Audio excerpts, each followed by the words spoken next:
Salam sejahtera buat semuanya. Bagaimana kabar?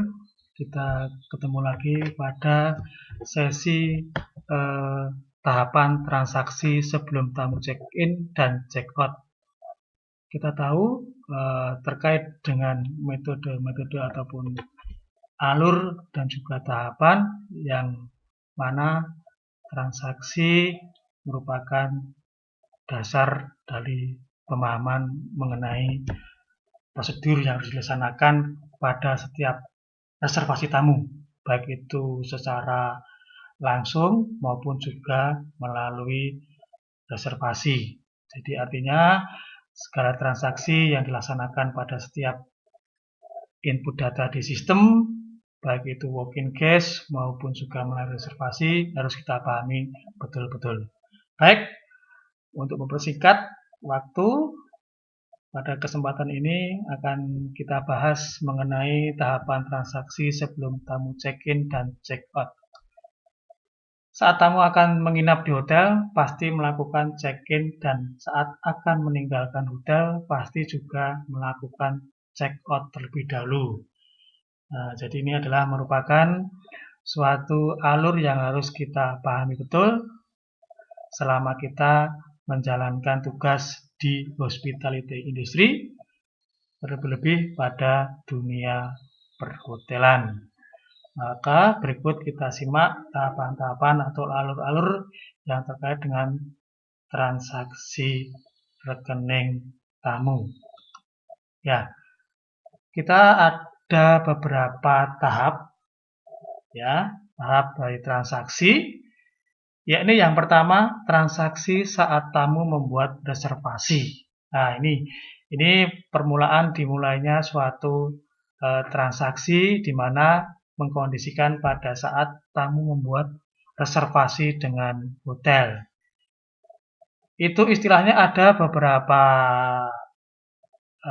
istilah yang terkait dengan transaksi yang biasa dilaksanakan oleh tamu. Yang pertama adalah advance deposit. Ya, advance deposit merupakan di mana tamu membayar sejumlah harga kamar sebagai jaminan atas pemesanan kamar atau reservasi yang mereka buat. Ya, jadi advance deposit itu adalah tamu membayar dulu sebesar harga kamar mungkin atau juga sebagian sebagai jaminan atas reservasi mereka. Terus yang kedua adalah full prepayment atau juga sering disebut prepayment. Ya, di sini adalah pengertiannya tamu membayar penuh atas biaya kamar sesuai dengan lama tinggalnya. Nah, ini biasanya tamu-tamu yang mengadakan suatu wedding atau istilahnya acara-acara yang mereka tidak mau ribet lagi pada saat hari pelaksanaan atau hari hanya, maka mereka biasa membayar penuh sebelum fasilitas tersebut mereka nikmati. Jadi namanya ada yang menyebut full prepayment, ada juga yang menyebut prepayment. Itu ya. Jadi ada dua transaksi saat tamu membuat reservasi. Ya. Berikutnya, pada saat transaksi yang dibuat saat tamu registrasi atau melakukan check-in. Nah, ini tahap-tahapnya bagaimana? Yang pertama, pada saat tamu check-in, tamu dibayar atau diminta membayar deposit atau full prepayment ya, untuk jaminan biaya kamar dan jaminan transaksi lain yang akan muncul. Nah, di sini kenapa pada saat tamu check-in sesuai prosedur kita wajib melaksanakan istilahnya meminta deposit, atau katakanlah kalau memang tamu menghendaki semuanya diselesaikan pada saat mereka tiba di reception, ya tidak masalah. Jadi mereka kita gunakan dengan metode full prepayment. Itu ya, itu yang terkait dengan registrasi yang ada di front desk. Untuk yang kedua, di sini lihat tamu yang menggunakan travel agent. Ya, ini biasanya tamu yang menggunakan travel agent, baik itu offline travel agent maupun juga online travel agent. Ya, itu biasanya menggunakan voucher. Ya, kalau di sini voucher atau guaranteed, ya itu sebagai surat atau pengantar dari mereka yang bahwasanya tamu yang tertulis di situ sudah melakukan agreement dengan travel tersebut, yang mana travel juga sudah melakukan MOU atau semacam agreement dengan hotel yang bersangkutan. Nah, ini biasanya hotel juga memperlakukan extra deposit. Maksudnya apa? Pada saat tamu tiba di hotel dan dia mengamankan suatu dari salah satu jaringan travel agent, tidak kalah pentingnya front desk ataupun juga petugas front desk harus meminta ekstra deposit yang nantinya untuk apa? Seandainya tamu tersebut nanti memakai fasilitas hotel selain kamar, bisa dalam wujud mungkin room service atau juga lunch atau juga keperluan yang lainnya. Nah, di situ nanti kita bisa menggunakan untuk yang namanya extra deposit. Nah, seandainya nanti tidak dipakai, maka pada saat check out pun kita kembalikan ke tamu yang bersangkutan. Namanya refund itu ya. Itu adalah yang terkait dengan extra deposit tadi. Untuk yang ketiga, tetapi jika muncul transaksi, nah ini, tetapi jika muncul transaksi, maka secara otomatis akan terinput atau terdebit. Nah, ini. Jadi gunanya extra deposit tadi, divisi lain untuk menjaga atau untuk mengantisipasi seandainya memang tamu tersebut nanti akan menggunakan fasilitas selain kamar yang ditanggung oleh travel agent.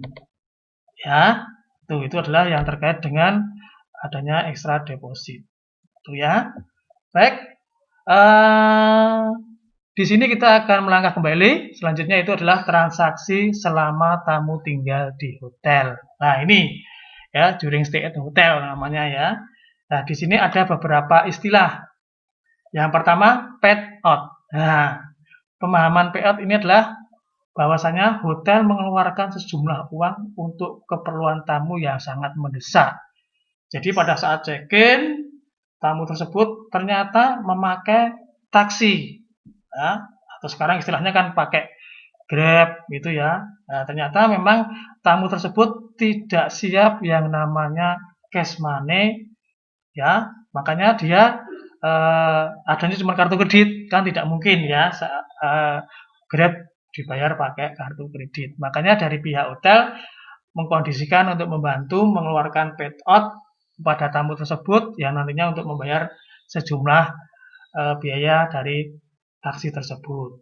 Ya, ini tapi ini dengan persetujuan juga ya, atas persetujuan dari general manager atau juga bisa dari chief akuntannya. Nah, itu atau mungkin bisa juga dari front office manager. Nah, nantinya pada saat tamu nanti check out, kita kondisikan untuk PTA tersebut disondingkan kepada tamu bahwa ini juga harus diselesaikan pada saat check out nanti. Ya, begitu. Jadi adalah pemahaman mengenai paid out. Tuh. Selanjutnya mengenai yang namanya correction. Nah, ini correction ya atau penyesuaian transaksi yang telah dilakukan oleh tamu pada hari yang sama dengan posting transaksi. Jadi maksudnya bagaimana? Jika pada saat hari itu terjadi salah transaksi, seandainya ya, mungkin ya tamu tersebut melakukan istilahnya pemesanan room service. Ya, pemesanan room service ya. Jadi dengan harga yang istilahnya salah input waktu itu. Ya, harusnya es teh katakanlah es teh ya, es teh itu harganya 10.000, ternyata double charge menjadi 20.000 ya. Nah, itu di situ nanti akan bisa di correction. Namanya correction ya. Tuh. Jadi salah posting. Itu adalah correction. Nanti di sistem ada sendiri juga terkait dengan correction tersebut. Ya, correction ini selama dilakukan pada transaksi saat itu juga ya. Soalnya nanti lain, istilahnya lain kalau sudah melampaui 1 kali istilahnya 1 kali dalam naik audit itu beda nanti ya. Jadi bukan correction lagi, tapi nanti istilahnya namanya adalah adjustment. Tuh. Terus yang ketiga kita rebate. Ya, ini adalah pengamanan rebate ya. Kita lihat di sini pengurangan transaksi yang telah diposting pada saat transaksi. Ya, pengurangan ini terjadi karena kesalahan posting atau terjadi kesalahan penghitungan transaksi. Nah ini ya. Nah ini biasanya hampir sama dengan correction ya. Tetapi untuk rebate ini ya pengurangannya pada saat yang seperti tadi saya kondisikan. Jadi rebate itu adalah katakanlah salah posting pada harga kamar ya. Seandainya pada saat itu adalah harga kamarnya katakanlah harusnya harga kamar deluxe, tetapi di situ postingnya keliru harga kamar eksekutif, atau sebaliknya harga kamar eksekutif tapi penginputannya kamar deluxe. Jadi harus ada yang namanya rebate atau pengurangan. Bisa juga rebate itu ada dua ya, rebate plus dan rebate min. Seandainya rebate plus itu adalah penambahan ya, dari yang seharusnya kelas eksekutif tapi kok telah diinput deluxe, padahal kita tahu eksekutif lebih tinggi daripada deluxe, makanya diadakan penambahan atau rebate plus. Nah kebalikannya, kalau seandainya harusnya itu kamarnya memang menghendaki deluxe tapi terlanjur posting ke eksekutif, maka terjadi rebate min, adalah pengurangan. Ya, tetapi ini masih dalam rangka juga sama dengan correction tadi, masih dalam 1 hari transaksi itu juga. Kalau sudah melampaui 1 kali transaksi, itu namanya adjustment. Itu nanti yang berhak mengkondisikan adalah pihak back office. Sedangkan kalau correction, rebate itu bisa dikondisikan dari front desk agent melalui supervisor level ataupun juga tingkatan di atasnya. Itu ya. Baik. Ya, kita lanjutkan. Yang keempat, pemahaman mengenai miscellaneous charge. Nah, miscellaneous charge ini adalah merupakan posting terhadap transaksi yang tidak ada dalam departemen. Maksud tidak ada dalam skup produk utama hotel. Ya, ini biasanya terjadi sepertinya ini ya, seperti contohnya ya, transaksi terhadap kerusakan yang dilakukan oleh tamu, seperti equipment di kamar mandi, katakanlah bathtubnya pecah atau yang lainnya, atau ada muknya juga pecah atau yang lain sebagainya. Atau juga vice-versa di restoran, mungkin pada saat tamu makan tidak sengaja tamu tersebut memecahkan beberapa equipment yang ada di restoran tersebut. Nah, itu adalah maksudnya miscellaneous charge atau ADES biasanya namanya. Itu adalah pemahaman mengenai miscellaneous charge. Sedangkan untuk transfer tagihan, nah ini transfer tagihan adalah pemindahan tagihan tamu kepada tamu lain dengan persetujuan tamu yang akan menjamin serta kejelasan tentang transaksi apa saja yang akan menjadi tanggungannya. Jadi begini, ini biasanya terjadi pada lingkup tamu yang merupakan rombongan atau keluarga. Nah, biasanya dalam keluarga atau rombongan tersebut ada ini ya, apa istilahnya, masternya ya, jadi ada penanggung jawab. Jadi mereka hanya membayar atau menyelesaikan grupnya tadi hanya meliputi kamar saja. Sedangkan nanti kalau ada tambahan lainnya baru dikondisikan dengan pihak pimpinan tadi atau pemimpin rombongan tadi, apakah ini juga termasuk dalam tagihan yang dikondisikan atau langsung ditujukan mereka yang menempati kamar masing-masing, jadi serta individu. Itu ya, itu adalah pemahaman mengenai transfer tagihan. Itu saya kira mudah-mudahan bisa jelas terkait dengan ini.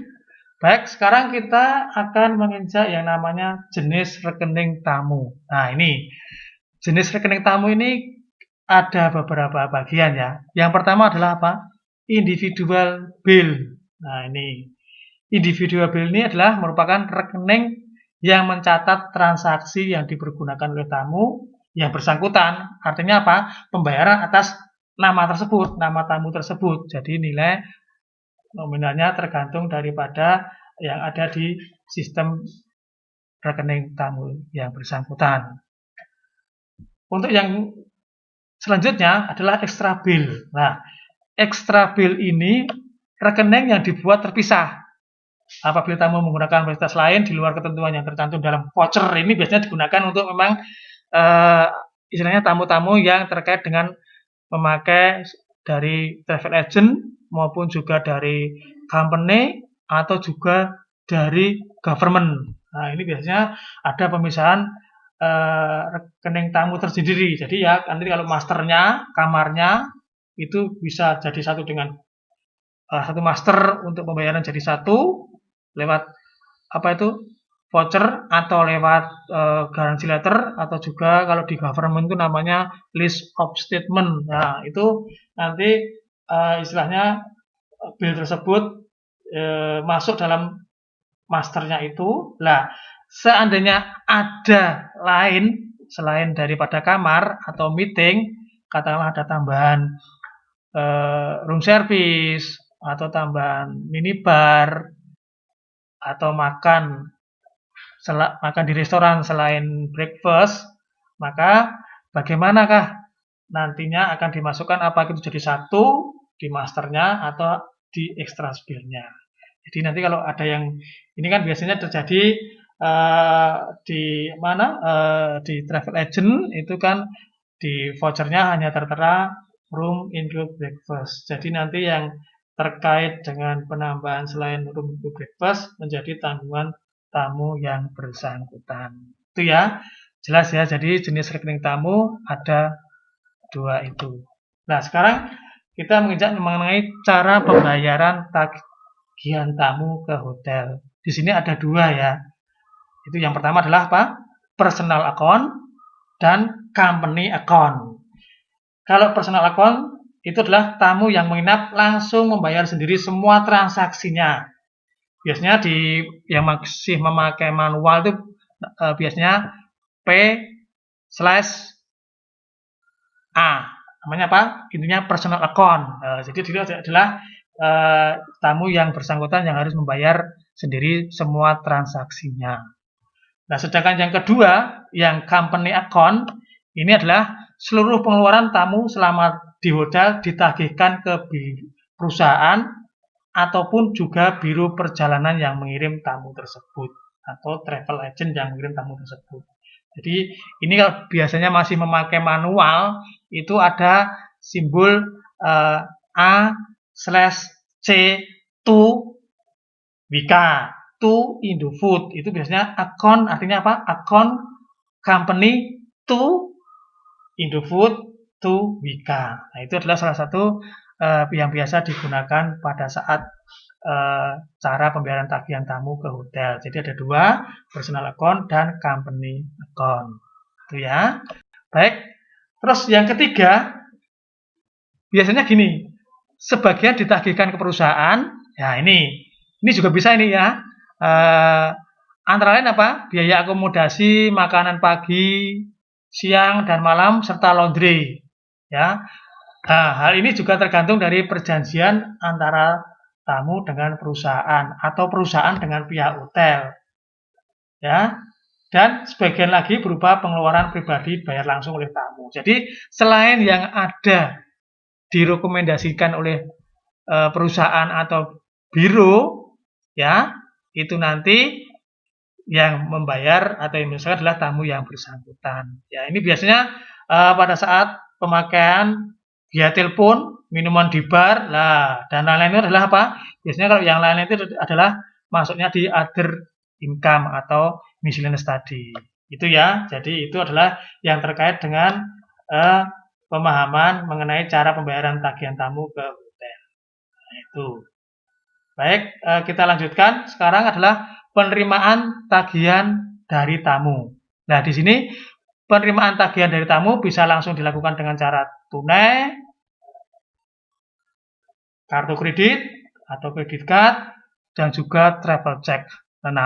Namun ya, sekali lagi yang terakhir tadi, travel check atau personal check atau giro billet itu pada umumnya tidak diterima di hotel karena ada beberapa pertimbangan yang terkait dengan hal tersebut. Jadi selama ini kita hanya mengkondisikan biasanya hotel itu adalah cash basic atau cash money, kartu kredit, dan juga biasanya pakai voucher atau semacam katakanlah guarantee letter. Ya, kalau travel check mungkin ada di era 80-an itu masih berlaku ya, tetapi sekarang sudah mulai ditinggalkan oleh kebijakan hotel. Soalnya ada beberapa kasus yang istilahnya banyak sekali yang merugikan hotel. Itu makanya ada kebijakan sendiri.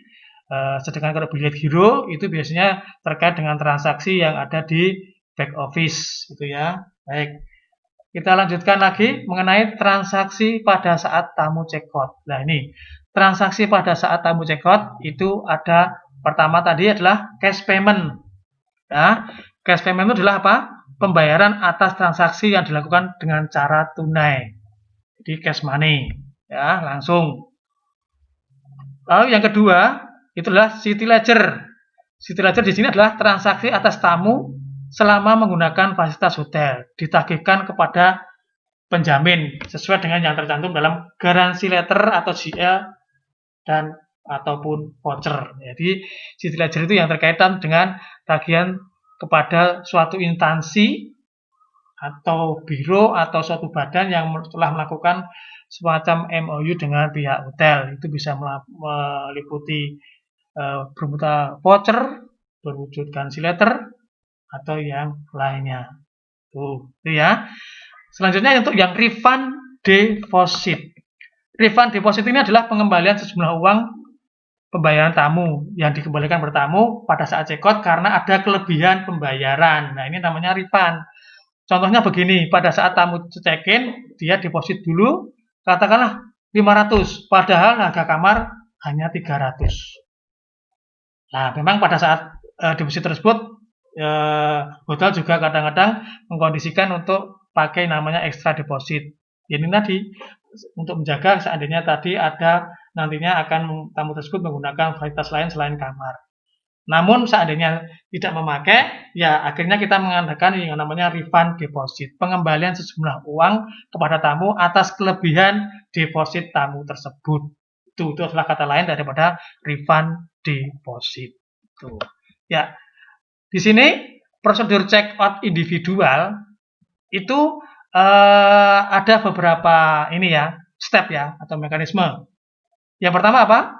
Melakukan konfirmasi dengan tamu FIT, apakah akan extend atau check out sesuai dengan schedule. FIT adalah free individual travel. Biasanya dia itu menggunakan tamu-tamu individual yang menggunakan Traveloka, yang menggunakan Kahatur, dan lain sebagainya. Itu ya. Terus yang kedua, pada saat tamu sudah berada di counter, dengan sopan, ya, dengan sopan menanyakan, petugas itu menanyakan apakah ada minuman atau snack di minibar yang dikonsum. Ya, jadi ada tambahan lain selain kamar, ya.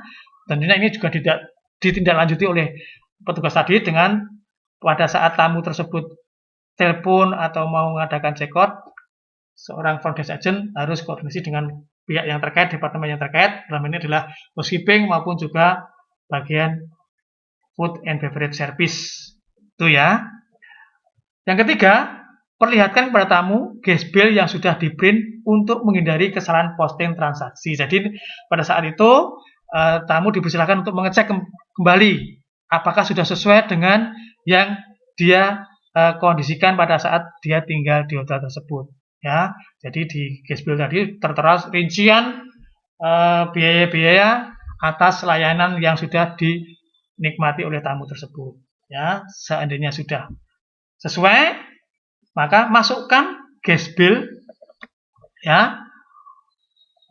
Atau seandainya ada uang kembalian atau refund tadi, jadi satu di amplop, ya, punya amplop yang berlogo hotel dan disampaikan kepada tamu. Sambil jangan lupa ya, menanyakan apakah ada masukan atau komen-komen selama tamu tersebut stay di hotel, ya. Ini digunakan untuk barometer mengenai segmen-segmen tamu yang biasa menginap di hotel kita. Bagaimana toh tanggapan mereka selama menginap atau stay di hotel kita, ya. Tuh, mudah-mudahan nanti dengan adanya ini ya biasanya itu ada semacam form yang sudah disediakan di setiap kamar itu ya terkait dengan tanggapan-tanggapan atau masukan dari tamu mengenai fasilitas ataupun layanan hotel tersebut ya. Di sini terakhir adalah ucapkan terima kasih atas kunjungan tamu tersebut ya. Ini adalah say hello-nya harus seperti itu biar nantinya apa? Tamu terkesan sekali akan kunjungan berikutnya. Itu adalah prosedur check-out individual. Ya, ya, ini terakhir kita akan membahas mengenai prosedur grup check-out. Nah, ini biasanya untuk grup check-out ini kadang-kadang kita harus benar-benar menyiapkan dari awal mengenai pemahamannya. Di sini kita lihat pertama adalah melakukan koordinasi dengan tour leader perihal total bill yang harus diselesaikan. Jadi kita harus koordinasikan dengan pihak tour leadernya atau TL-nya dari grup tersebut, dari rombongan tersebut ya. Ini contoh aja kita ambil seandainya dari travel agent ya. Kalau dari government biasanya dengan PIC-nya, dari penanggung jawabnya. Nah, setelah itu koordinasi dengan bill captain atau bill boy mengenai pengecekan kunci kamar untuk menghindari kunci tersebut terbawa oleh tamu atau mungkin barang tamu masih tertinggal di kamar. Nah, itu adalah salah satu cara-cara di dalam mengkoordinasikan terkait dengan handling group check out. Ya, setelah semuanya terkondisi dengan baik, baik itu dari kunci maupun juga perihal mengenai total rekening, ya. Setelah proses pembayaran selesai dan kunci kamar lengkap, jangan lupa ucapkan terima kasih atas kunjungan dari grup tersebut, ya. Mudah-mudahan bisa membawa apa ya minat lagi untuk datang ke hotel kita.